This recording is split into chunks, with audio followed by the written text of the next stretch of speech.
Democrats have a problem that runs deeper than the 2024 election. They have a problem that runs deeper than Elon Musk's assault on the government.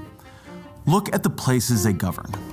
Strongholds like New York and Illinois and where I'm from, California. They're losing people. Since the pandemic started, California is seeing an exodus, a mass exodus. In 2023, California saw a net loss of 268,000 residents. In New York, 179,000. New York City is losing some folks, right, some residents, but it turns out that New York State is also seeing the population drop. And in Illinois, the Illinois residents have been fleeing the state at an alarming rate. The state's population has been in decline for the 10th year in a row.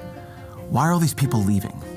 In surveys, the dominant reason is simply this: the cost of living is too high. It is too expensive to get childcare. It's almost like paying another mortgage.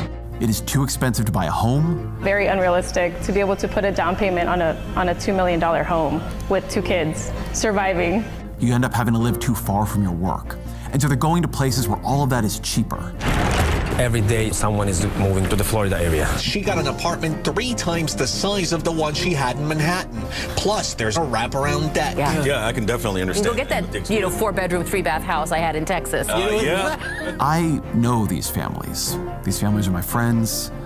I've lived with them in these places, and I've watched many of them move away from the place they love, the city they wanted to raise their children, because they could not afford to live there. You cannot be the party of working families when the places you govern are places working families cannot afford to live. You are not the party of working families when the places you govern are places working families cannot afford to live. In the American political system, to lose people is to lose power. If these trends hold, the 2030 census will shift the Electoral College sharply to the right.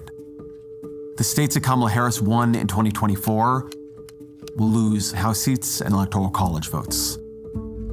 The states that Trump won will gain them. So in that Electoral College, a Democrat could win every single state Harris won in 2024, and also win Michigan and Pennsylvania and Wisconsin and still lose the presidency. There is a policy failure haunting blue states. It has become too hard to build and too expensive to live in the places where Democrats govern.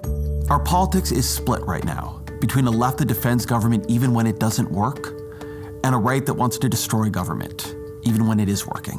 What we need is a political party that actually makes government work. Democrats can be that party. They should be that party. But it requires them to confront what they have done to make government fail.